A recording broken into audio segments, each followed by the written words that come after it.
So good evening. I hope everybody's still awake.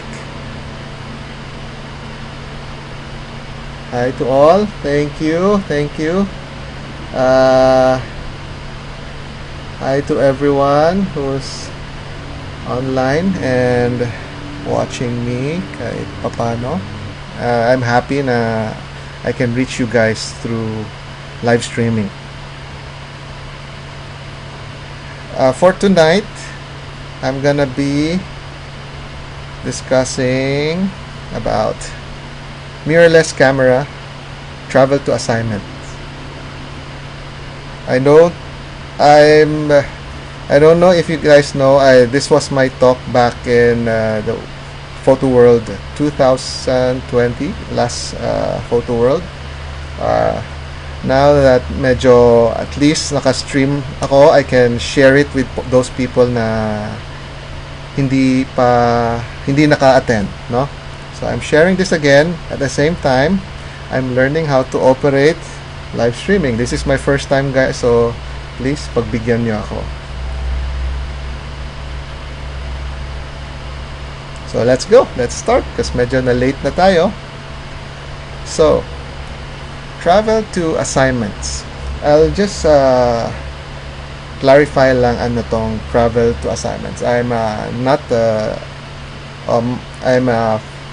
give a little background on myself for people who saw me for the first time here. So I'm Stanley Ong. I'm a Panasonic Lumix Philippines ambassador and also Godox ambassador here in the Philippines. I like to travel, but most of you know that I do a lot of portraits.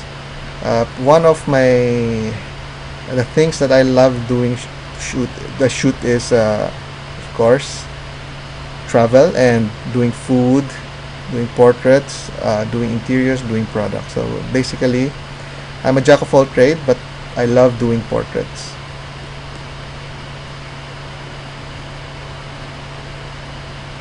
So I've been doing portraits for quite some time now, maybe over 10 years. Most of my shoots are family portraits and kids photography. A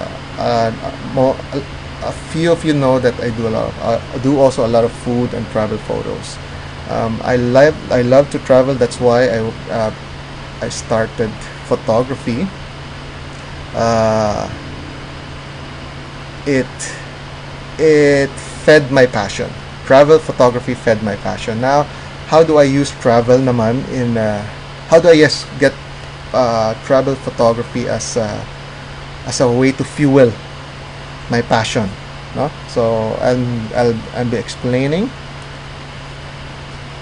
my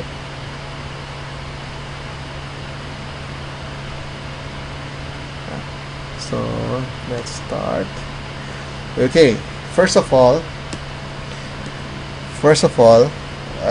invest in yourself. So I didn't go professional right away when I started photography. I started it as same as most of you guys here listening, as a hobby. Hobby shot first, but then eventually after when I shifted to digital, sabi ko, maybe I'll try to do it professionally naman. So back in 2006, 2007, when I shifted to digital, I went to take additional classes I invested in myself, like learning from fashion, wedding. Basically, I tried all genres, and then I fell in love with portraiture. No? But this talk will be about, of course, travel. Now, so it's very important that you invest in yourself. I know not all of us can travel, especially nowadays with the coronavirus. So, sana itong after my talk, mainganyo kayo to go travel. Huwag muna ngayon. Keep safe, everyone. Huwag kayo tigas ulo. Just stay home and let's do this together para let's flatten the curve para matapos na tong crisis na to. And of course, for photographers, especially us photographers, medyo nawala tayo ng medyo livelihood natin because of that. But tiis konti. Okay. So, most of the time you're asked about skills versus gears. Skills versus gears. Ano? Ano ba kailangan mo? Yung gears mo, yung skills mo. Na palagi silang binabangga. For me, it's not about just skills versus gears. Both of them comes hand in hand. No? Of course, you start with your skills. Whatever gears you have now, whatever gears I had way back, yun ang una kong min-maximize ko yun. No? And then I developed my skills. From there, when I went into portraiture, I found out na, kailangan ko na upgrade kasi the gears that I have now is not enough to do portraiture. No? The gears that I have now is not good for travel photography. The gears that I have now, so dun ang skills and gears that comes hand in hand. So it's not really skills versus gears. It's for me, skills and gears comes hand in hand. Okay, so also before I continue, I'd like to inform, sabihin ko lang sa inyo na avoid burnouts. I know a lot of you here are medyo newbie, or a lot of new photographers are coming in. I highly advise na huwag kayo ma-burn out. What does avoiding burnout mean? It means huwag kayong ma-overwork, no? Huwag kayong masyadong atat. But take it slowly. Take it one step at a time.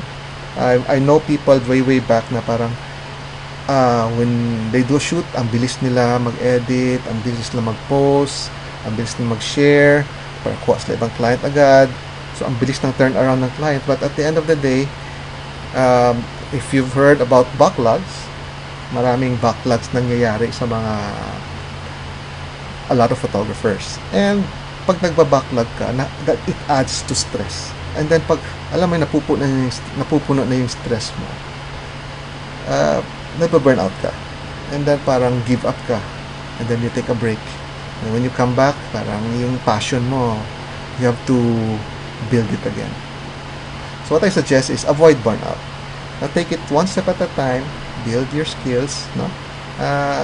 And another thing then I advise sa mga photographers who are trying to get into the market, please take care, give value to yourself, no? Hindi porket gusto mo lang habulin yung project,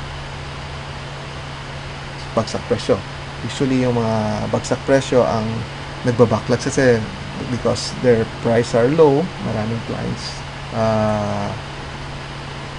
Maraming clients ang kumukuha sa kanila, so natatambak sila, no? And also get the fundamentals right, get your basic right, basic photography, fundamental basic photography right in the first place pa lang. Not just because you have a camera, offer ka agad ng shoots without mastering the fundamentals. So for me, please master the fundamentals kasi if you know that, kahit mag-troubleshoot ka ng kahit may mangyari during your shoot, you can always go back to basic and it will help you, no? So guys, if you haven't taken basic photography, I suggest that take muna basic photography and master your fundamentals. Okay, so let's talk about my travel naman, no? I do love travel. I've been traveling almost every year except this year kasi nabawasan ang travel. I was supposed to trip last month, and this month of course na-cancel lahat, especially Holy Week pa, no? But it's okay, no? So I look at the positive side. The positive side naman is I get to be in front of the camera, talking to myself in FB Live, and kinakabahan ako. Anyway, so for personal trips, usually yung personal trips ko is for, if it's hindi siya assignment, hindi siya work, it's with my family. And or it's a photography trip with my photography friends, or I'm planning also to do photography trips with my students or my participants. So hopefully magawa ko yan this year. Or as soon as possible, no? So why? Because even mga personal trip, I get to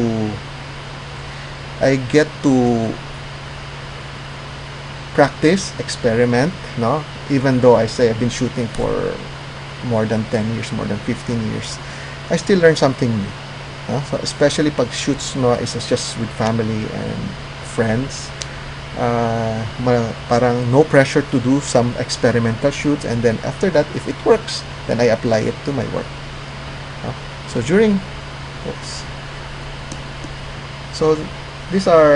So what do I prepare during my personal trips? Of course, preparation is very important. No? So, like, paano at tayo maging prepared? Because preparation, even sa mga personal trip, I treat it also a way of learning pa rin. So, whatever preparation I do during personal trips, if I can apply that to my work, I apply it. If not, then at least I still discipline. Yung discipline kasi ang very important doon, the preparation. So when I just do shoots during assignment, I have preparation also, no? How do I prepare? So I set my goals. Let's say when I travel to a certain destination or venue, I set my goals. I try to see if kaya ko ba just bring one lens and then challenge myself, or I say to myself, okay, I'm gonna shoot black and white the whole trip, or I'll just shoot macro, or just shooting people the whole trip. Huh? So if that's my goal, alam ko na what equipments to bring. Usually when I travel, I have to bring my equipments na I am familiar with.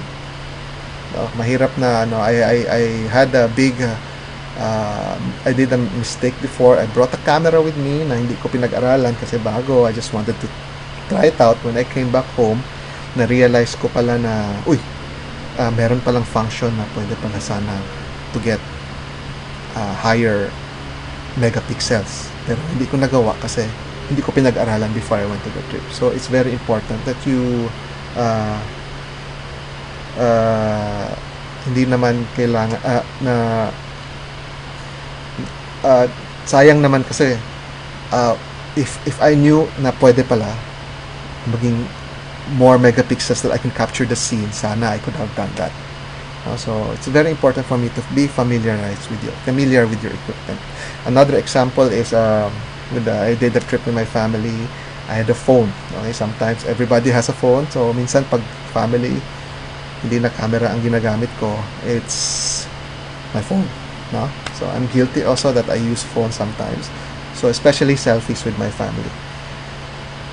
During the last leg na I realized you can do panoramic selfie pala with my phone camera. So that was the last leg.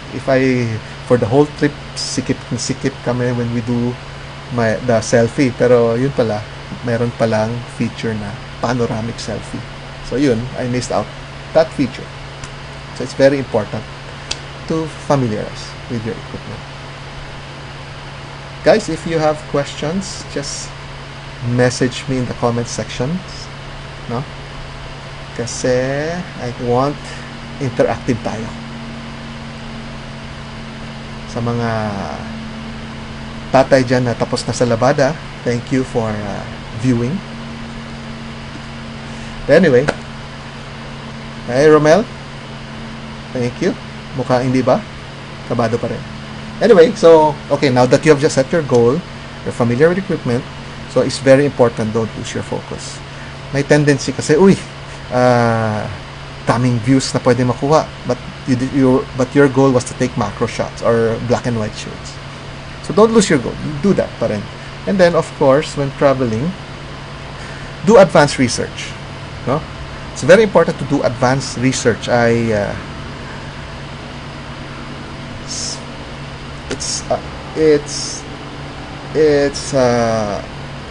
Take advantage of technology. Now, everything is online. We can do research online. We can go check ano yung mga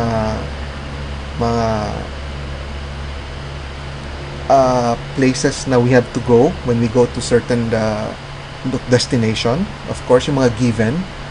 And at the same time, when we go there, when we arrive to the place, we take something. Of course, let's say you're in New York. Of course, let's pray for New York also. Medyo tumataas din ang positive count nila doon. So, but let's say you're in New York. Of course, there's the Statue of Liberty. So, do research ano yung mga angles na kuha, and then after that, at least you try to shoot something na iba naman, something unique. So, also when you arrive to the place, next advice I'll give is observe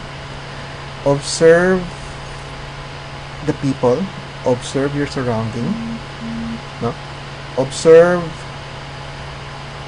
what's happening around. Just go there. Sometimes you don't have to take out your camera, just go walk around. Let's say you stay in a hotel, just walk around a couple of blocks, couple of streets away. Observe the people, observe the culture, and ask questions. It's very important for me to ask questions. Kung mahiya naman kayo, don't worry kasi people know that you're a tourist and they will always entertain your question. So usually mga bellboy, concierge, I ask there. Kung mahiya ka to ask strangers, just go, if you're staying in a hotel, definitely mga people, the staff working in the hotel are open to your questions. They'll be happy to help you. And then, of course, they're locals, so alam nila saan yung mga places. So don't be scared to ask questions from them. And then, of course, you can ask especially security of a certain country, what places to avoid and what places you need to go, or what places na unique. And for them, it's a good place for us to shoot. So ask questions. And also, of course, be sensitive sa mga culture na tao. When you're in a place, let's say you visit or you're welcome to go enter a house, very important for me is observe. Let's say, example as simple as taking off your shoes before going in their house. That's being sensitive. Of course, if they do that, you do that as well. Kasi stranger ka, they're welcoming in your house, you follow. Just respect the people that's helping you or that's touring you around. Let's say people will tell you, please don't take our photos, then avoid taking photos. Unless you're doing street photography, it's up to you. If you're diskarte mo na yon. But for me, when I try to shoot, especially my kids involved, I try to ask permission first. If hindi, then I step back and say thank you and then leave. Kasi mahirap na if you insist and then you shoot, magka-tension pa kayo or mapansin niya, mag-away pa kayo. No? So, and lastly, this has happened to me. Don't assume that weather is always on your side. Weather is unpredictable. Even though if you check AccuWeather, there's always parang hit or miss din minsan when you arrive. It says in AccuWeather na sunny and cloudy, and then it begins to rain. So it happened to me before. I had an assignment. First day when we arrived, the sun was nice, the clouds were blue, beautiful light and everything. So even though na hindi pa time for me to shoot, I started shooting, and true enough, the following day it rained the whole day. So good thing I was able to shoot some outdoor shots. So what happened during the rain? Still, don't stop shooting. Be resourceful. So I was shooting for a small boutique hotel that time. So we decided to shoot indoor naman. So hindi halata ulan. So don't waste your time, and then show your clients na you're resourceful also. So be flexible. That's my suggestion when you go, especially shooting with clients. So don't assume weather is on your side. Okay? Sa mga Sherwin and Jappy, mamaya na.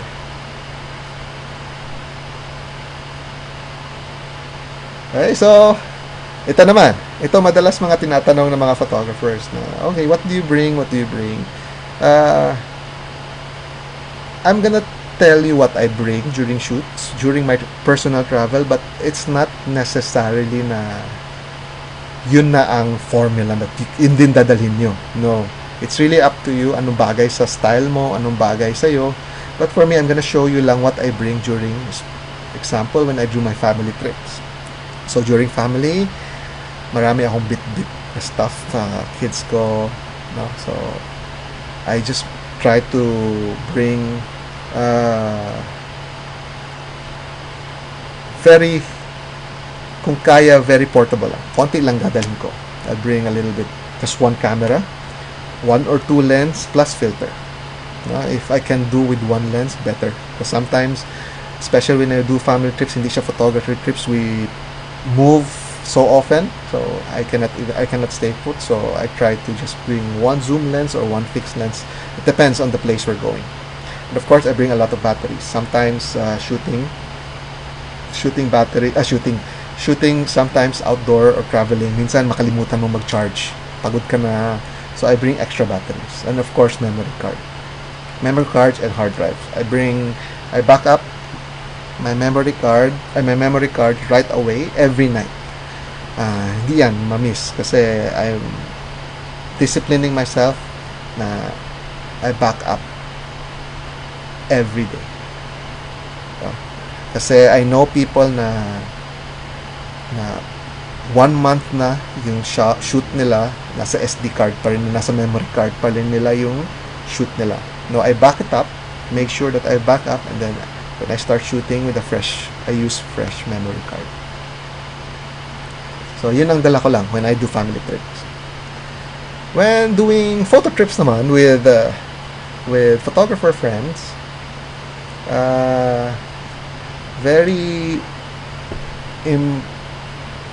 this naman is I bring a little additional equipments. Bakit? Kasi I'm with photographer friends who understand what we're doing. So, I try to bring 2 cameras during photo trips, 2 to 3 lenses, so mas marami, and of course batteries, memory card, and tripod. This time I bring tripod kasi with photographers, especially if you're with the landscape photographers, they wake up really early to shoot sunrise and then sleep. And of course, if we're able to shoot night scenes, I really need a tripod. So I get to bring the tripod during photography trips. Family trips, I bring a small one, at maybe a tabletop or a GorillaPod. But 95% of the time, hindi ko rin siya nagagamit. So, what do I shoot? What do I shoot when we travel? What do you shoot? Of course, if it's a new place that I go, I establish a place. I shoot the place. Na parang one shot, you will know where it is. Or at least may idea ka that it's in Asia, it's in Europe, it's in America, or it's just local trips. Of course, let's say Angeles. Alam mo Angeles City. So I was there. I was in my daddy mode, so I did a walking tour around Angeles. So to establish that I was in Angeles, of course, kitang-kita, nakasulat Angeles. Of course, with the building, you will know the architectural, that you will know you're in. Of course, China. Still the court, China again. And fortunate enough, we went there before the flood. So this is in Venice. So of course, the canal, the boat, the buildings, all the elements are there. And it's to establish that I'm in Venice. Okay. This one, okay, the story behind this photo. This was shot in Palawan. Uh, I was supposed to take photos of churches, landmarks. Unfortunately, when we arrived, itong church na to, if you zoom in close, if you go close, yung entrance, you can see na it was under construction. So if I was shooting very near the church, makita mo yung mga scaffoldings, the cement on the side, ang gulo, ang dumi. I didn't want that. So I said, okay, I'll go around and see how I can shoot the church. So umikot ako. I went around and then saw these kids playing basketball. So I said, okay, this is a nice foreground and still tell a story about the church and the people around it. So wag ka madismaya if when you arrive, and I know some places, like I was in one country na para, oops, when we arrived, under construction yung landmark. So I didn't have a choice. So I had to look for ways to shoot. So I didn't shoot the whole thing, just part of it para lang ma-shoot ko yung landmark na yun.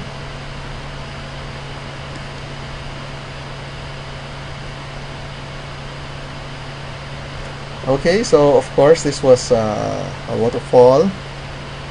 This was in Japan. And then this one, establishing a place. That's Mount Fuji behind.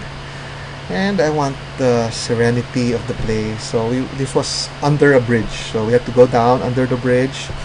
Kasama ko malapit pa madulas. But we got the shot. No? Effort to konti. We were shooting actually in a different place for the sunrise. And then when we were about to go to have breakfast, dumaan kami sa itong area na to. Nakita namin. So I said, stop. And then we went down and did the shoot. No, ganda ng shoot na to. I like the shoot kasi may mga stories behind it. No? May struggle to konti but not that bad. This one I want to establish lang na it's a nice beach, nice day with a beach umbrella. This was in Bali. It was a busy beach and swerte lang ako this time, and then this area medyo wala masyadong tao. So I was able to frame it nicely. And of course, this one I want the feel. No? We were waiting for Mount Fuji to come out. If napansin niyo, it's very foggy. So behind was Mount Fuji. So we were waiting for Mount Fuji.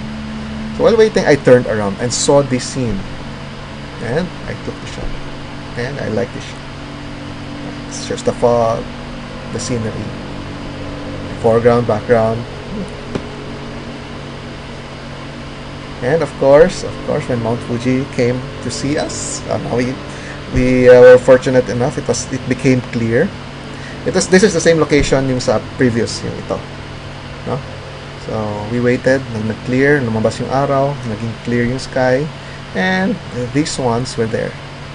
Gusto nila maging model. Then again, fortunate enough, I was able to take 3 of them, then leading line towards Mount Fuji.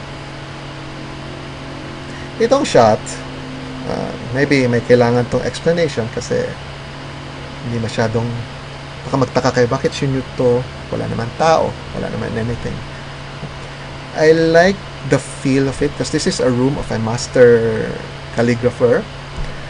So when you look at closely yung mga photos at the back, ito yung mga may photo siya na it shows na he's a master. Well-known siya. Even though wala siya dyan, it still tells a story na this is where he does his masterpieces. No? So I took this shot even though walang tao because I like the story behind this. Ito naman was like parang Sunday market pero puro books. So puro books, used books, anything na used nandyan. So I wanted to establish also na maraming tao. It's just I didn't go close right away. I shot it na parang daming tao to show na there are a lot of people flocking to this area just to look at old books, old stuff, and anything old na binibenta doon. Of course, this is given. This is a temple. And also this one. This was, I think, a holiday. Ang nagustuhan ko lang nito kasi I was walking around. As in, literally walang tao. People were on vacation that time as in walang tao. Then dumaan tong girl na to with her dog. So I said, okay, I'm gonna put her part of the scene na sasabihin isang tao. No? Super walang tao to, parang the next, parang matatakot ka. Yung parang nakikita mo sa mga zombie movies na zombie apocalypse.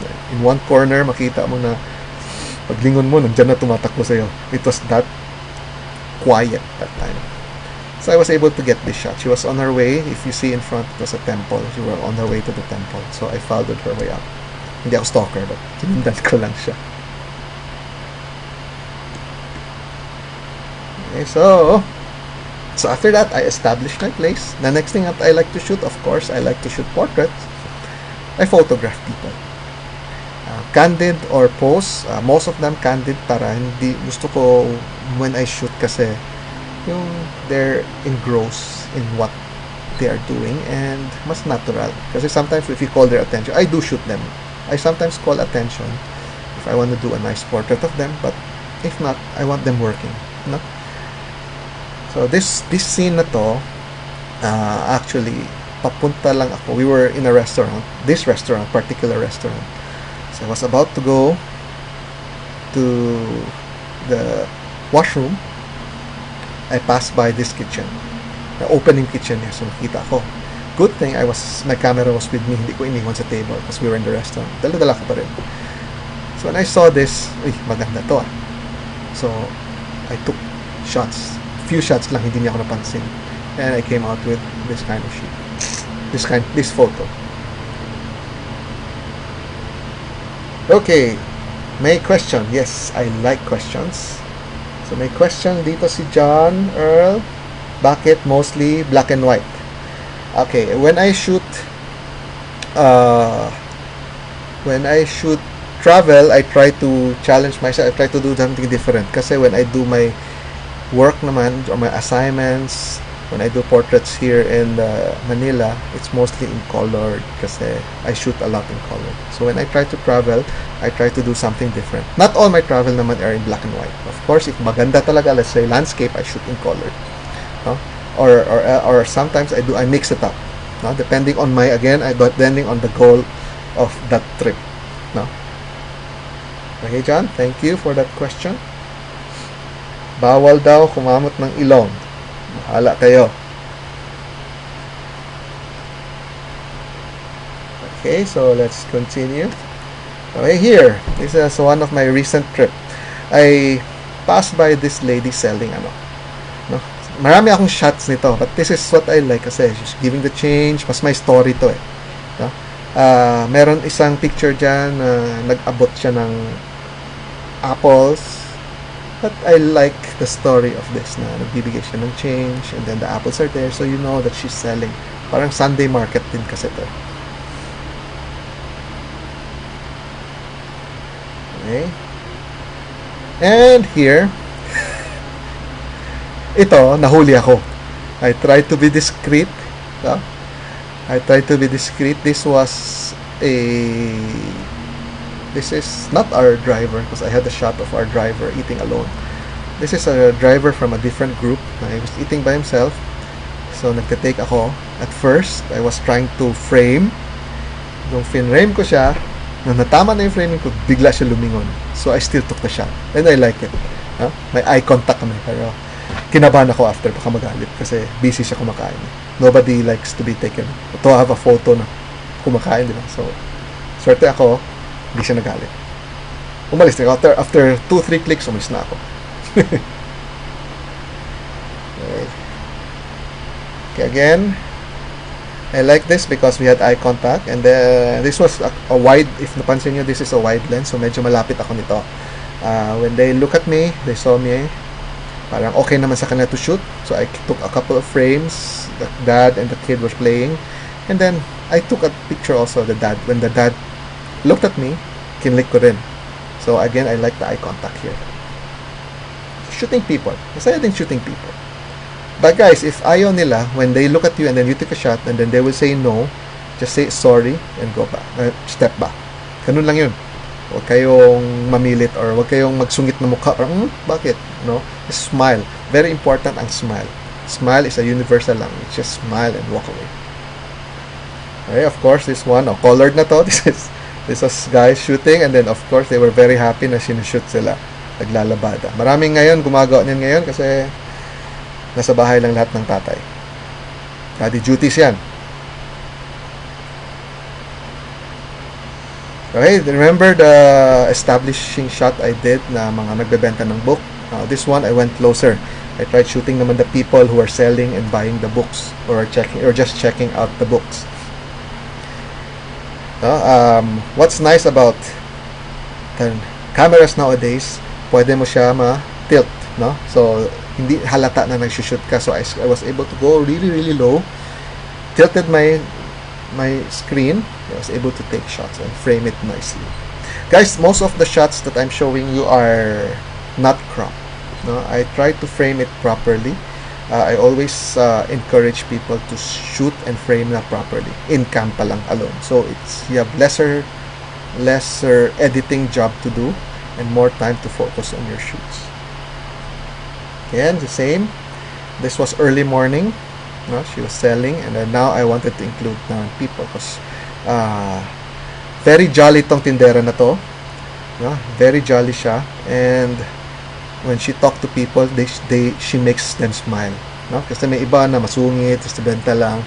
This one, she was very jolly, and then look, obvious naman, so I wanted to include that. So I included one of the person buying from her na nakasmile. So the story is there.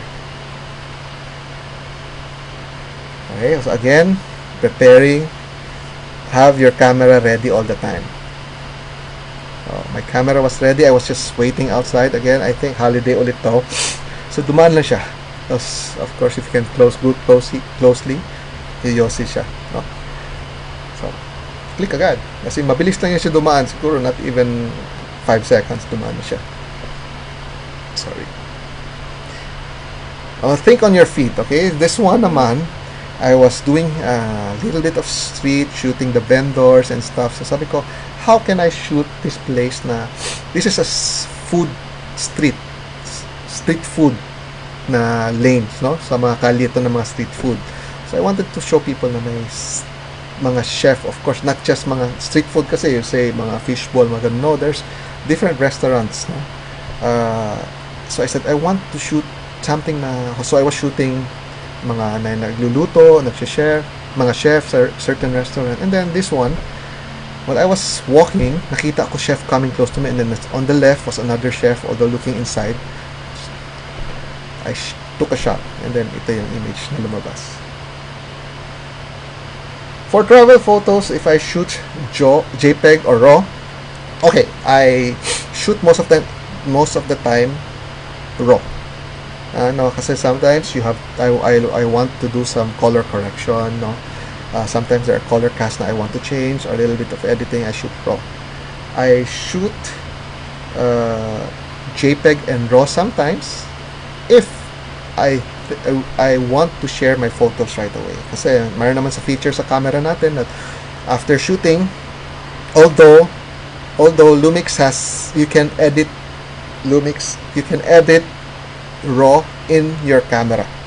You can convert your RAW into JPEGs in camera. But sometimes ayoko na, gusto ko shoot straight out of cam na, no more editing the RAW. So sometimes I shoot JPEGs. No, I shoot JPEG, especially when I shoot black and white. Mga black, like this one, this was shot in black and white, and I shoot in RAW. Why? Because maybe sometimes I play around with it. I try to play around with the color version. If I like it, I use the color version. But if not, I stick with the JPEG na black and white. Okay, so of course, play around with your shutter speed also. This is where the image stabilization in your camera help a lot.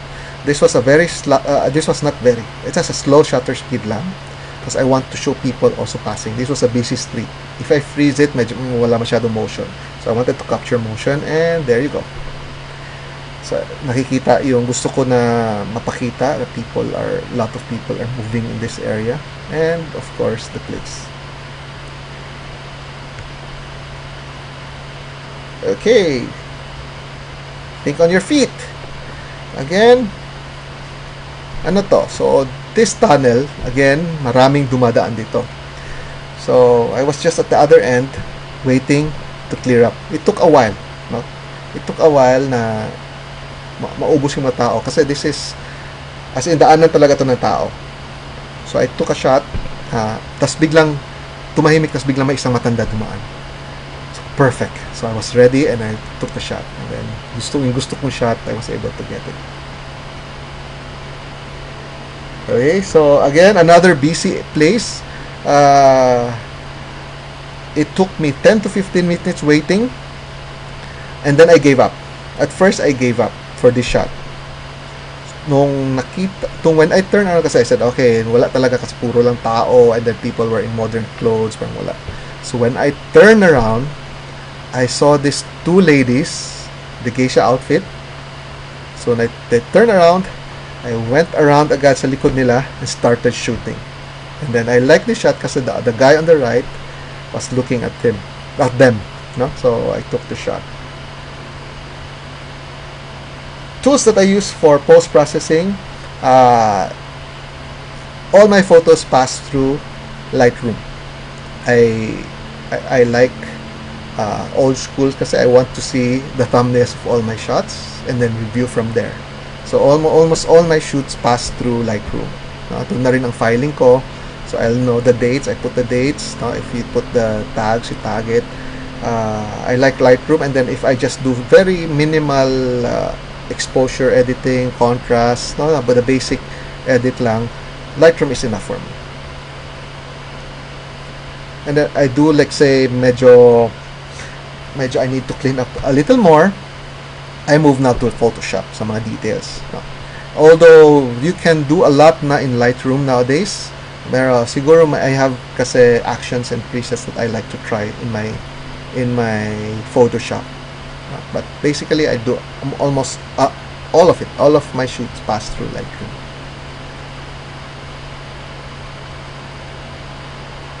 Okay, so mga ganyan lang. Something interesting. If I find it interesting, I take a shot. No? This one, I wanted to, again, a sample is I wanted to take a shot of the church, but ang daming kotse. No? Ang daming kotse nakapark sa harap. Hindi bawal kasi. So, wala akong angle na nice na makuha ko yung church na frontal kasi may mga kotse. So, I went around. I walk around. So, dapat hindi tayo tamad. When we're photographers, we use our feet to walk. So, I walk around, went behind this fence, and nakita ko, okay, this is a nice way to frame the church. So I took the shot. So on your feet, think on your feet. Wag yung that's why it's very important to know the basic and fundamentals of photography. Kasi yung settings, yung how when you set your camera, it's given na kasi. No, you don't think of it as unless if hindi ka sure, bago yung camera mo. You have to fiddle with it. The moment na ready na yung camera, wala na yung moment. Tapos na yung moment. So if you're very sound with your basic, mabilis na lang. You don't have to think. Second nature na lang sa mga adjustment. Even like example, this photo. Mabilis na din to. This was in Venice as well. There were a lot of people. Tama-tama. Tumahimik sandali. Tapos nakita kong two girls na to. Hindi ako stalker, but sinute ko sila. Palapit lang ako konti. Few steps forward, sinet ko lang yung camera ko, and then shot it. Took the shot. Again, this one is I just like this shot nung sunset ata to. Sunset, yeah. So, sabi ko, I want to shoot something different, and then nakita ko yung araw, so this tree, so ginawa ko siyang silhouette. This one I was waiting. Again, this was a window that I was waiting for 3 people. So, tama-tama, may dumaan, 3 sila. So, power of 3 guys. Composition din yan. And, again, think on your feet. Very fortunate enough. Hopefully, kunin ako ni Mercedes. But I was fortunate enough for this shot. I was shooting actually just the car. And, of course, the Fuji behind.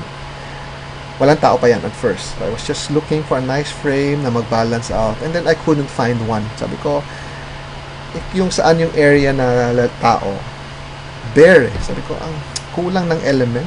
Parang I wish may nagka-camp dyan or something.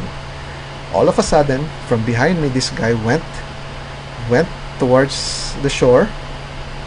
Nakatayo lang siya dun for a split second. So I was able to get the shot. So think on your feet, always be ready. Okay, so ganun lang. This was this shot was with photographer friends. So we're shooting sunset na nito. So ganun. So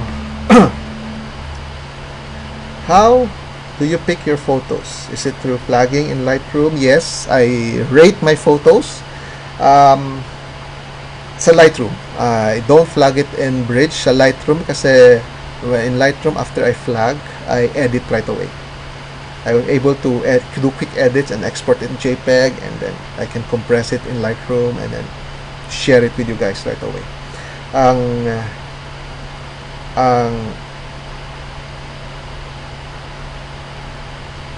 For Bridge naman, Adobe Bridge, that's where lang when I go to Photoshop, I use Bridge to look for the images that I want to edit. Okay, so yun yung. So if you see how I do this, yung mga photos nakita nyo are just personal trips, no, family trips. So how do I apply those in my work? So ito na yung from my travel to assignments para klaro lang tayo. So in advance, so what do I do?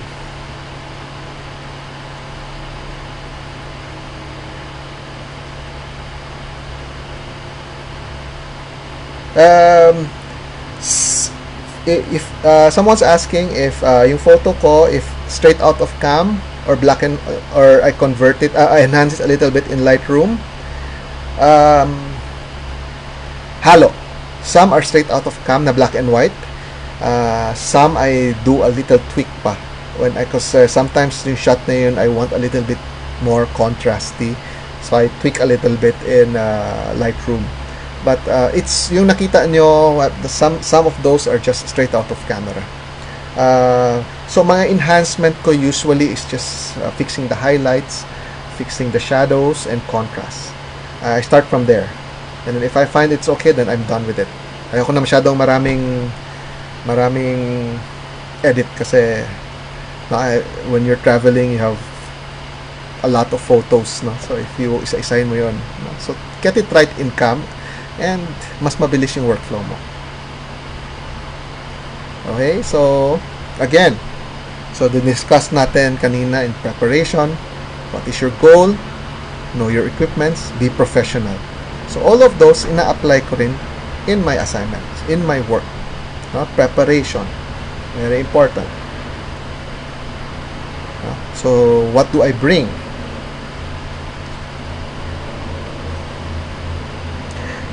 If I use Lightroom Mobile, ayoko kasi, okay, I know a lot of people using Lightroom Mobile. Pero ang napapansin ko, they use it in their tab. I don't bring a tab, I use my phone. And if sa phone kasi, maliit kasi, no? So I bring a laptop all the time.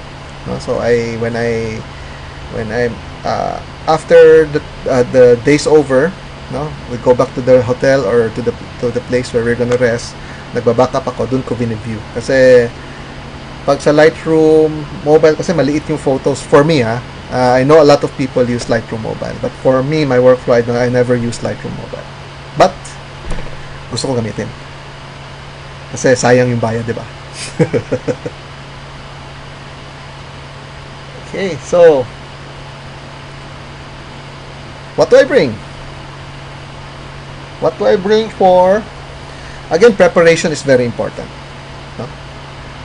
So what do I bring? Depends. Again, we look at this way. Ano yung shoot ko? Ano yung assignment ko for that time? Is it portrait? Or am I shooting establishment? Or food or travel? So depending on what I'm going to shoot, I will cater to those. So let's say I'm doing portrait, no? I'm doing portrait, I prioritize my portrait lens. If I'm doing establishment, of course, prioritize mo yung wider shots. When I'm doing food, of course, you want a macro or long lens. If I'm doing travel, of course, I want to bring zoom mas more versatile. And especially if it's an assignment na kailangan mo to capture, no? To capture different scenarios. But in general, I bring these. At least 2 cameras. Of course, one is my main, one is for my backup. 3 to 4 lenses. Again, most of the time, I just use 2 if as much as possible, and the other 2 are just backup. A lot of memory card. I bring a lot of memory card. Every time I switch, like our memory card gets, I bring a lot because I bring memory cards na maliit lang yung gig, no? So malaki na for me ang 32 gig because I want so often to change kasi praning ako I want to make sure na I have photos na just in case, knock on wood, may mangyari sa isang memory card, I'm still able to have that sa memory card, konti lang yung shot sa memory card na nawala, no? So at least I have a lot of memory cards when I travel. And tripod, filters, I don't have a lot of filters. Mga filters, the only filters that I have for my camera are the UV for protective filters, the ND filters, and circular polarizer. And reflectors. I like when during most of my assignments or during my shoots, I bring always reflector. Gamitin ko man o hindi, I bring a reflectors 99.9% of the time. And light source if needed. Like if I'm shooting an establishment, I might biglang papashoot sa akin yung mga staff. At least I have a light source that I can use. No?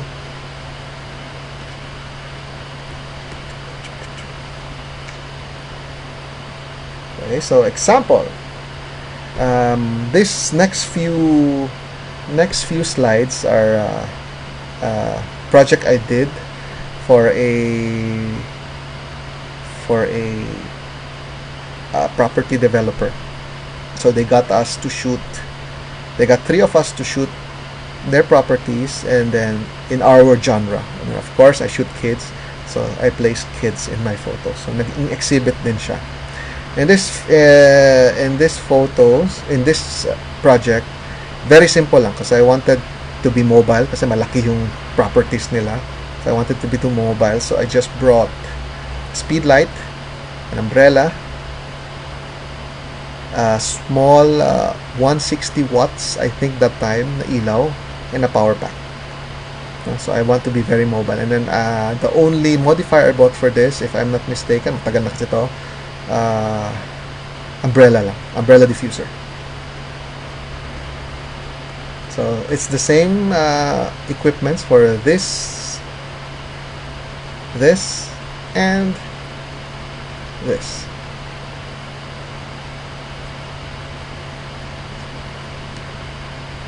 Okay, the next following slides are naman, okay. So again, if you see, ini-incorporate ko na yung travel, what I do, I look for this nice scenery, and then I include people, no? So this one naman is to tell a story, no? To tell a story of the coffee industry, no? So I was able to do an exhibit also for this one. So I was able to go to coffee farm, and then was able to shoot old ladies or people picking coffee bean. Of course, gusto ko yung kamay nila kasi syempre worker sila, so I shot this. I also did simple, just hand, so you can see yung work nila, the details kamay, no? So worker hand yan, no? So I want to show that even that you can tell a story, may story na rin, no? By just looking at the hand, how dirty it is, you know, it is really work na you appreciate. Now that I saw how they do it, mas na-appreciate po ang coffee. This one, I bring basic speed lights or small light sources na I can bring around. So this one I decided to put one speed. This was a one light source on the left, and then same as this one. No? Kasi kung hindi, the face will be in shadows because she was picking, and then this one also was in shadow. So again, I got her to smile. kasi chinika ko siya. So she was very kind enough na nagpa-shoot siya, working, move around ko po siya. She was nice, very nice lady. And of course, the traveling, you shoot food as well. So ina-apply ko rin yan. So you understand, I like shooting food as well. So these shots, sometimes we're just using natural light. If I'm shooting on location, if maganda yung light, I use natural light.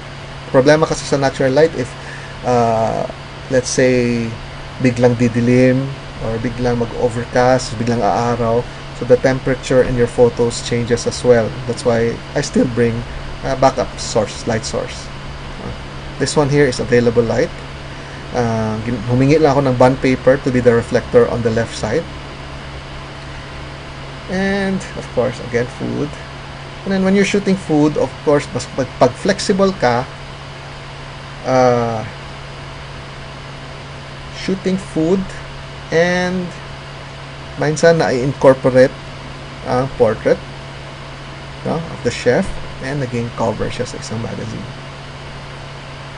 Okay, so ayun, so because I get to shoot travel stuff, also travel shoot, because mas flexible tayo. I like shooting people. Chef, this one is a BC restaurant. Those are food na sinerve nila. So I really have a short time shooting the chef. So framing, and then what's nice is I was able to cover the faces, yung mga tao sa likod, no? And then focus on the chef. And then this one, flame, so capturing flame also. And more of my travel. If you know interior and my wide lenses, I get to shoot this, night shots, again with tripods.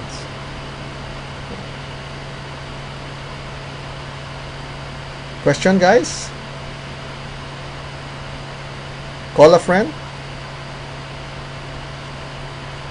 So here, shooting for Inquirer before, I was able to travel to different cities. So again, travel light. One light source, if mapansin nyo, it's on the right, illuminating the couple. Kasi kung wala yan, there inside, it's gonna be shadow. Same here, I had the light. Hindi lang obvious kasi the light was just fill. No? If wala akong ilaw on the left side, it's gonna be darker than that. So the main light was the light coming from the right, which is the available light.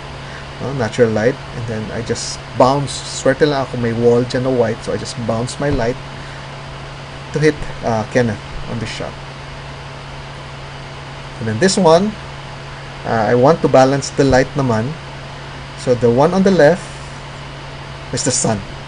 So again, kasi if I let him face towards the sun, nag-squint, mainit, diba? So I had him face the other way around, and then my light was on the other side. No modifier kasi gusto ko harsh din to complement the sun. Medyo harsh na yung sun that time. So to complement it, it looked natural naman. And of course, I had to shoot wide kasi this was a whole magazine, so kailangan makita yung environment. So, I get to shoot, cover shoot around Manila, people's home. This was shot in Cebu. This was shot in Cebu as well. And I try to incorporate.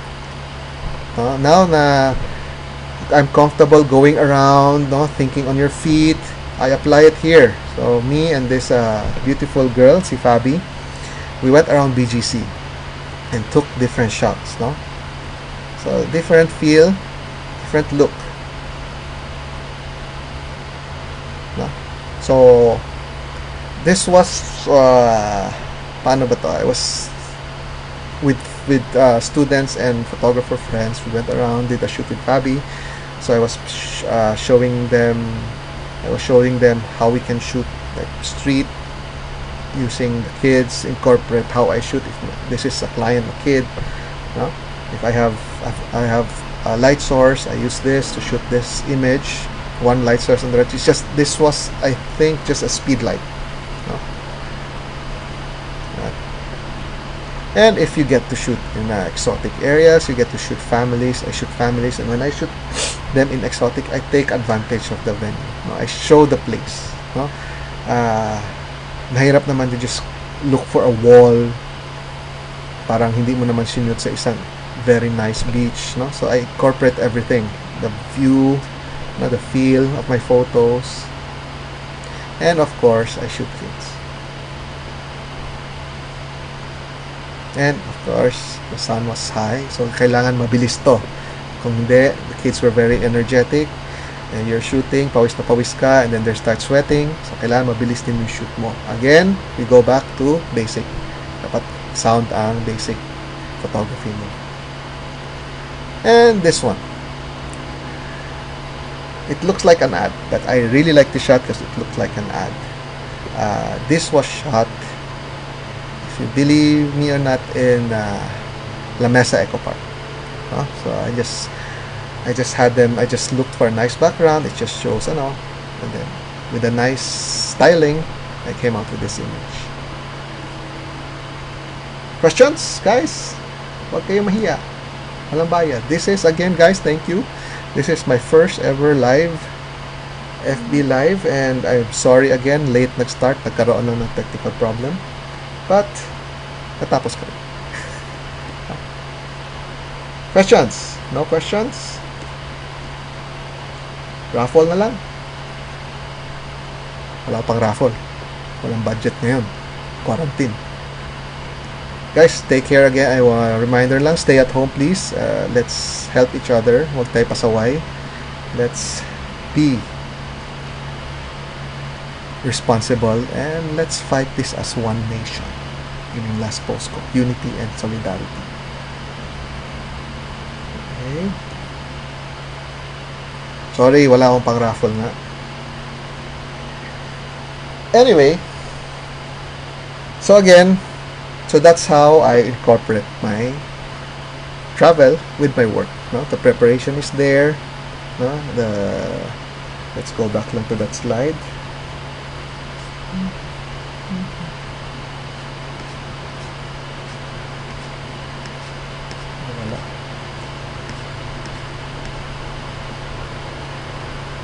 Okay, so if I shoot family portrait, so I have to prepare. I need to prepare what I'm gonna shoot, and I need to know where I'm going or what venue. If I'm shooting in studio, so I know what lenses to bring. If I'm shooting at the beach, I know what to bring. So mayroon akong goal and what equipment. And of course, guys, this is very important. Be professional. No? So this is where respect again. Be sensitive. Be professional.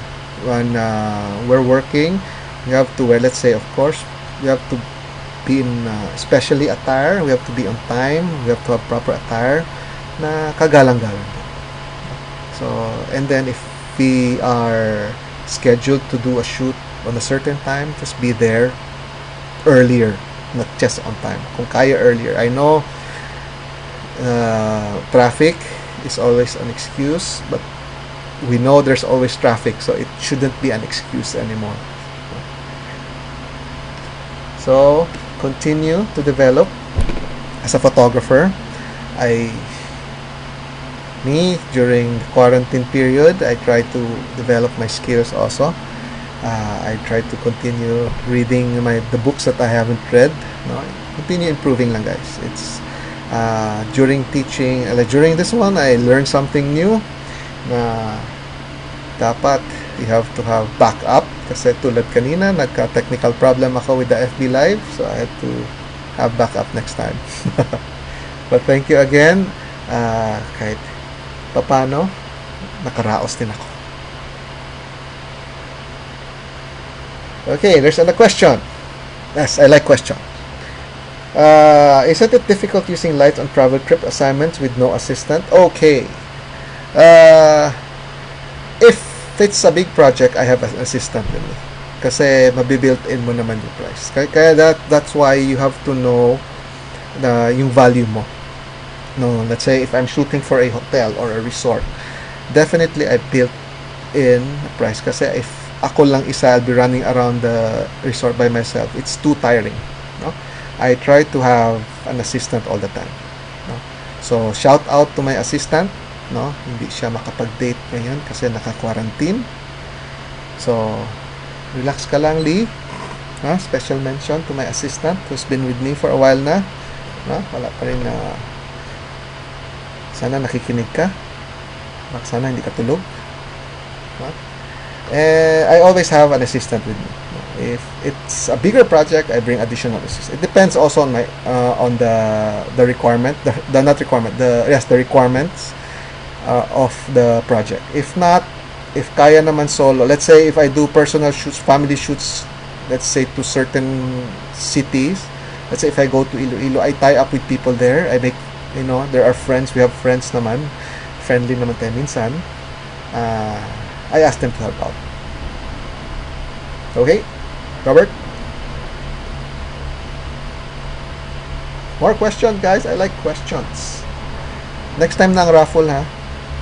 Trial lang to eh. And hopefully may natuto na kayo. Hope you enjoyed. Guys, my IG, I have to add pala, I have a YouTube channel that I'm developing. Hopefully, dadaming videos ko doon. It's gonna be, I have contents now na hopefully magustuhan niyo. So, watch out for it. Just search Stanley Ong Photography Philippines in YouTube and lalabas ako doon. Please subscribe and like, no? Para maengganyo ako to make more videos and to do more live. Okay ba ang live? First time ko makipag-usap sa laptop ko. Pero enjoy pala. So again, this is the slideshow that the presentation I showed last Photo World, the recent Photo World. Gusto ko lang i-share kasi alam ko that was may COVID na noon may corona na noon, so it was konti lang yung taong pumunta sa mall. So ay naisip ko lang ito na lang i-share ko with you guys. Enjoy ba? Please leave a comment. And of course, if you can, guys, if you know people who attended my talks or workshop, they can always join the stand sharing space. I'll be posting more live here. If tatagal pa to, I will make more topics. Oh guys, meron pala one more. I'll be live again this coming Monday. I'll be with the PCCI Anywhere. And on Tuesday naman, it's workshop from home, started by Nico. No, thank Nico for inviting me, and thanks Dale for inviting me sa PCCI as well. What modifier do you use outdoor? Okay, my phone in question. Modifiers that I like to bring, of course, the 5-in-1 reflector. Bakit? If I have speed light, I can use the diffuser as modifier na to soften the light, or I can bounce back the light. If I'm really traveling light, I just bring a small umbrella with me. If I have extra hands naman, I bring a bigger light. Kasi additional kilos. So of course, medyo kilos ngayon, medyo pakonti, pamahal ng pamahal. So I'd like to travel light and then bring little. So I'm happy with my system now. I'm with Godox, so very portable ang gamit ko. Very portable ang Godox. So there, one or two light source, one for backup, one for main. Ganun lang. If I'm on a project, on an assignment. But for personal use, I have a very small speed light na that TT350 na double battery lang. Okay, Manny, thank you. Manny, gusto mong mag-live kasama ako?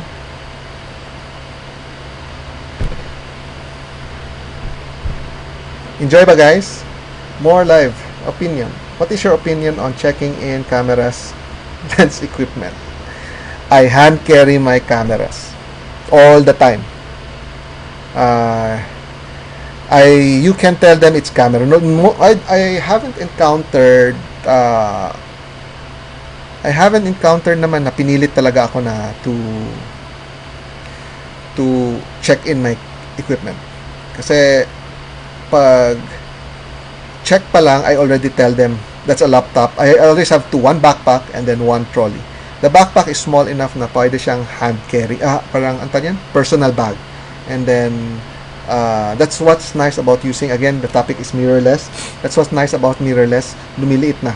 And then especially with my Lumix system, I can bring in on one small bag 2 bodies and four lenses in one small bag. So my trolley is just my laptop, so I can hand carry everything. For lights naman, let's say my Godox AD200, may sariling bag siya.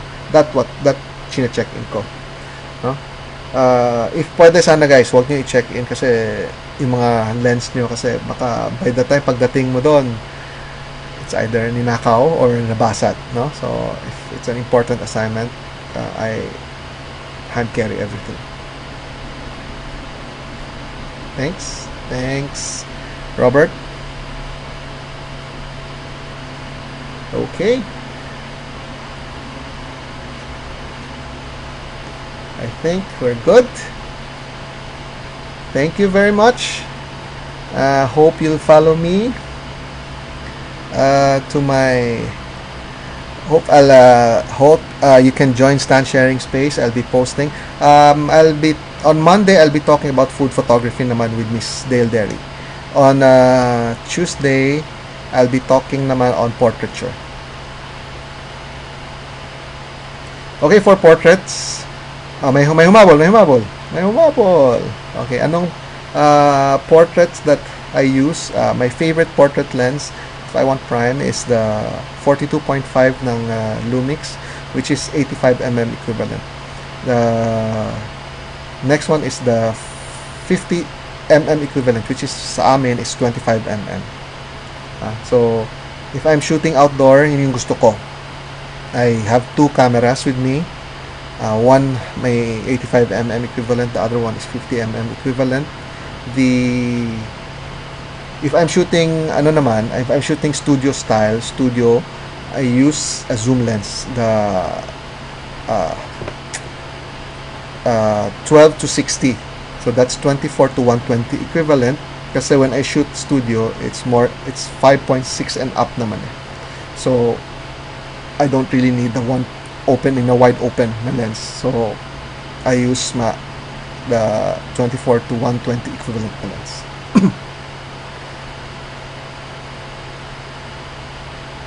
Okay. John, we'll be discussing more on portrait photography on Tuesday. Watch out for it. I think Nico will be posting a poster online.